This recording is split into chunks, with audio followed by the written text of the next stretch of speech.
Why did I join the Peace Corps? I probably first heard about the Peace Corps sometime in high school. I did lots of service things in high school, like lots of kids. I was an athlete. I did all sorts of projects, Key Club, all those things. So I think it got stuck in my mind that it was there. And certainly during college, I was exposed to what is Peace Corps, but from a negative angle. All my professors were liberal 60s professors, and for them, Peace Corps was not a positive thing, and how it was structured. It was, from their perspective, a negative intervention from the United States, imposing, basically other kinds of policies on countries that really didn't need that kind of service. But that never stuck with me. I'm the son of Cuban refugees. My parents left Cuba because of the Cuban Revolution, and actually probably would have never have met if it had not been for the United States.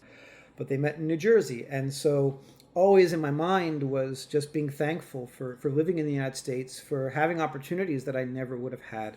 I'm sure because of what happened in Cuba, I would have had a fine education because that was one of the things that got established, but I wouldn't have the freedoms and the things that I have today.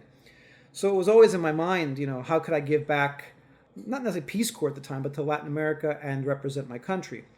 So after studying abroad in Spain, and I partially went to Spain because I knew I would always go to Latin America, being the first generation here. I didn't speak English till I went to kindergarten. So it was always in my mind, I'll go to Latin America. I don't have to study abroad there. And when the opportunities started to arise, okay, what am I going to do? I looked at Jesuit Volunteer Corps. I looked at a number of other nonprofits that were working abroad. But then I got to meet the Peace Corps volunteer recruiter who came to Bucknell University, where I went to school. And that's a whole other story of how I got to go to Bucknell, because I wasn't slated to go to college. I was slated to go and work immediately to help my family. But at Bucknell, I was exposed to, I think, the beginning of what were some challenges I've always had all my life, which is what's it like being a minority student or person in the United States, trying to assimilate, trying to become one, but always not being part of the big group. And at Bucknell, it was an economic change for me. My father was working class. I had the fortune of being from a two-parent family with all the strengths. I am the first graduate of college and other advanced degrees in my family. And when the Peace Corps volunteer came, the way they spoke about what the experience was exactly what I wanted. And it wasn't what the commercials were. Toughest job you'll ever love and all this other stuff, which ended up being true. But the way it was pitched, I never thought Peace Corps was going to appeal to me, because what I thought was, and to be honest, I just saw a lot of looked like rich white kids going to foreign countries in Africa, and I really didn't know what that was about. That's why I looked at Jesuit Volunteer Corps and others, because I came from a Catholic background. But once I spoke with the volunteer, and they really expressed how, no, don't get stuck with the messaging. You're really going and you're working in another country. You're trying to see if you can add value.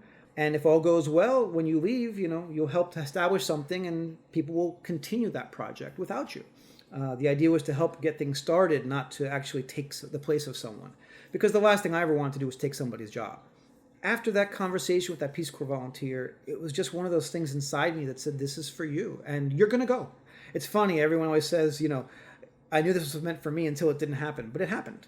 So I applied, and of course my professors did not want me to go. They were grooming me to go get my doctorate and be a professor of Spanish literature. My parents didn't want me to go because they said, we left Latin America for you. Why are you going back? But I went, and it's the best decision I ever made in my life.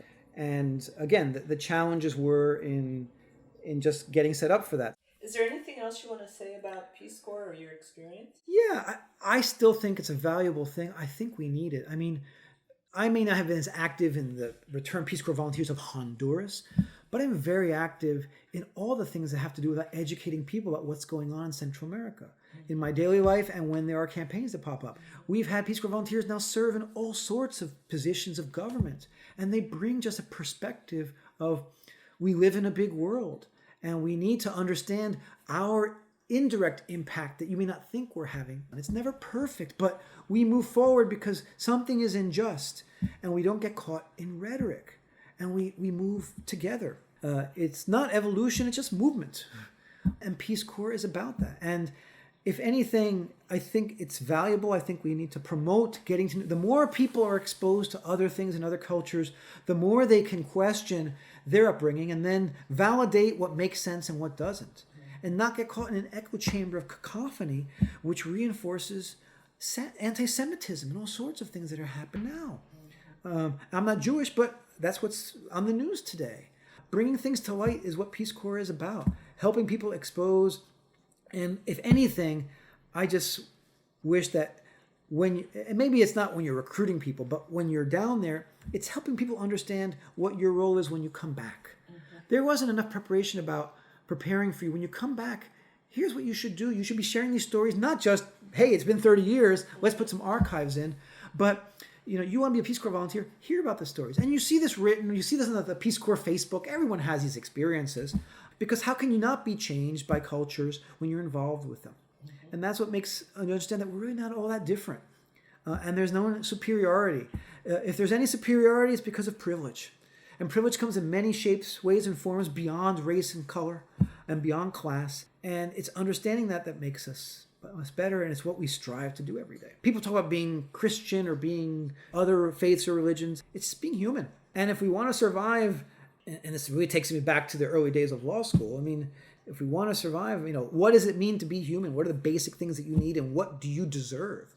I'm still appalled that we truly guarantee health care for children. But let's debate it. Let's just not get stuck in a quagmire if nothing happens. Yeah. Because when nothing happens, we don't progress as a country, and it's hurting us. Peace Corps just helped me fine-tune and reflect, because I tell people it's the greatest graduate education you could ever have. I went and got my Master's of International Affairs at the School of International Affairs at Columbia.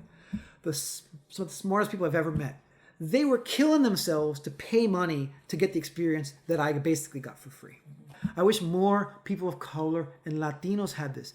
The proposition isn't presented to people about how this actually helps set you up for the future. Mm-hmm. So much of even going to college now, it's a zero-sum game of how much does it cost, will I make money? No, this will set you up for life. Peace Corps is the American dream. You want it, go back and do this. I mean, that's the biggest recruitment I try to do is when I'm in schools and I hear about that kid who's like, they're interested in social services. Or the college student who's looking at jobs and they don't see it for that point in time. I mean, I had great corporate experience. It just wasn't for me. But at that point in time, they're not ready to go to business. They want to do a social service thing. Peace Corps is a great option, and no one's presenting it to them because it's still viewed as a thing that privileged white kids do. And that's not what it has to be. You're going to have a culture shock no matter who you are. You're going to learn humility. And I think it's the biggest lesson we could all learn.